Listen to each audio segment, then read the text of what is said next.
morning, Gare. Good morning, Daria. So the Sharks did it. I know it's just one down, but it was terrific and on the road. Yeah, that's a nice way to start. Now sure it's early, but now the pressure of the series on the home team, Vancouver. If they don't win on Friday night, then Sharks coming home in commanding position. All right, well, that would be great, just as it is going to be great to see the Warriors at home for this big Game 6. Yeah, it's been a while since we had a game like, every game that they play now, we keep saying it's been a while since we had this big a game, but it is true. Since 2007, they've been playing non-playoff basketball. Now you've got a big deal, and you add up all the back and forth between the two coaches, and it makes for a real, compelling theater. Yeah, well, that's the thing. I love the drama of this because we're talking, me and you, about what Mark Jackson was saying, the coach, about, they had a hit on Steph Curry or something, the way they were going after him. And I love the coach of the Nuggets now saying, what did he say? It sounded like a different movie than I'm watching. Yeah, and if you, slowly as the thing has gone on, since it happened on, what was that? Night before last. What was that, Tuesday night? Yeah. Yeah. Is that you're hearing people within the game say, hey, that's playoff basketball. And, they're not saying Mark Jackson's a liar or anything like that, but it's just kind of like, come on, Mark.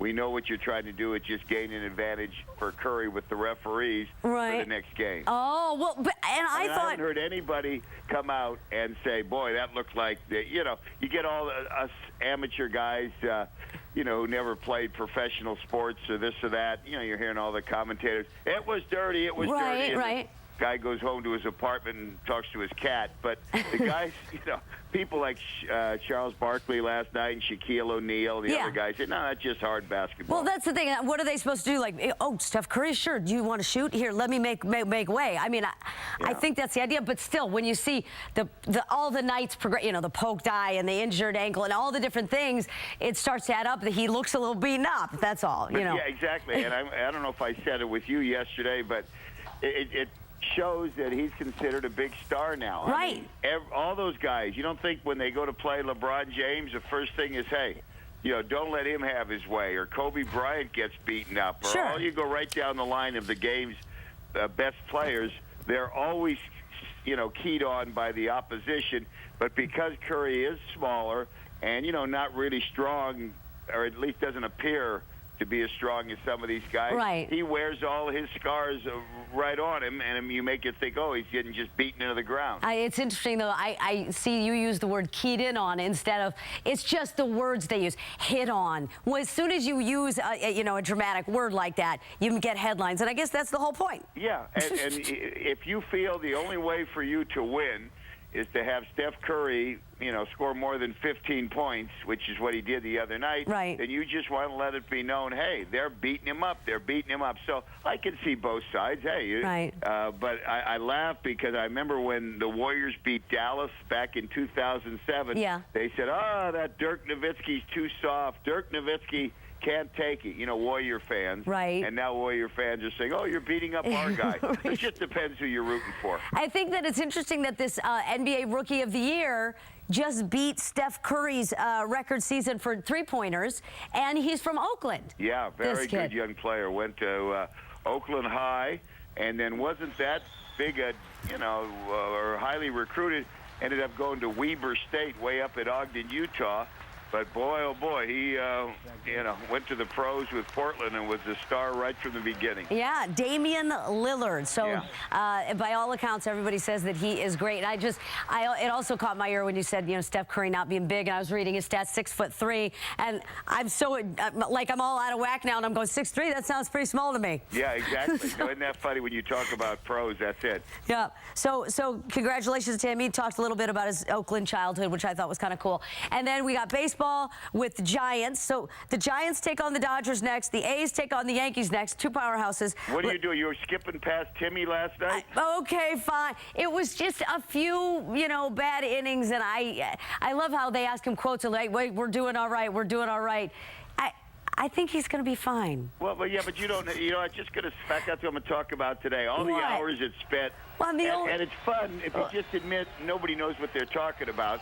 If you just say, oh, Timmy's back, or Timmy's this, Timmy's that, who the heck knows? Leave him alone. Yeah, Leave Timmy alone. Way, they won. I mean, all that talk, oh, he's pitching great again. He found what he has.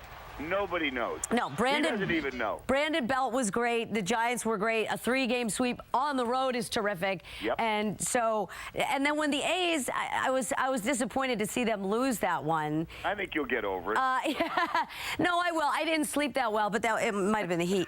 But I did, because I was enjoying that the A's were beating this, team that has such a big pay roster compared to. I always like when the little A's that could, who aren't making a lot of money, go and kill, but they didn't pull that one I off. laugh every time I think about this. The Angels have 2 players, Hamilton and Pujols, that make almost as much as the entire A's 25-man roster. Yeah. Just 2 guys. I mean, they're spending. They want to win right now, and the A's have won 5 and lost only 1 to the Angels this year. So, geez, the Angels were due yesterday. Yeah, they were 5-4, and it was close. Okay, so then we're going to see the A's against the Yankees. Yeah. And I don't know. I mean, I know that the Bay Area, we really like to get the Dodgers. I don't know if there's enough East Coasters that we're really dying to beat the Yankees. But again, for me, it's just always seeing the stars go down. The high-priced stars go down. That'd be nice. Oh, you like that? I do. I do. I don't like when anybody's injured. Oh, Gary, I love to see a train wreck.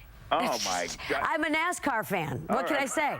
I just love it. No. Hockey fights. Because like I said, they do that on the radio, too, where guys call in, oh, I'm you so see the happy. big guy go down. What are you happy about? Well, Matt Kemp's injured, or this guy. Oh, you root for somebody to be injured. I know what you're saying, but you root for other anchors to have laryngitis? Yeah, I know.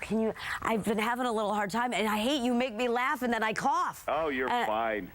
But like you, I am out here battling in this. It's like Steph Curry with the eye and the injured ankle, and look at me dribble. You are overcoming adversity. There's no question, and I respect you for that. All right, we'll see you, No, when you have a job like this, when you talk for a living, no heavy lifting involved, just get out there and do it, and nobody cares that you look great, you sound great, and besides, you don't need a teleprompter. All right, the only thing that'll stop me is a bloody ear, but that's another story. Oh, please, just because I got national attention, quit being jealous. We'll see you, Gary.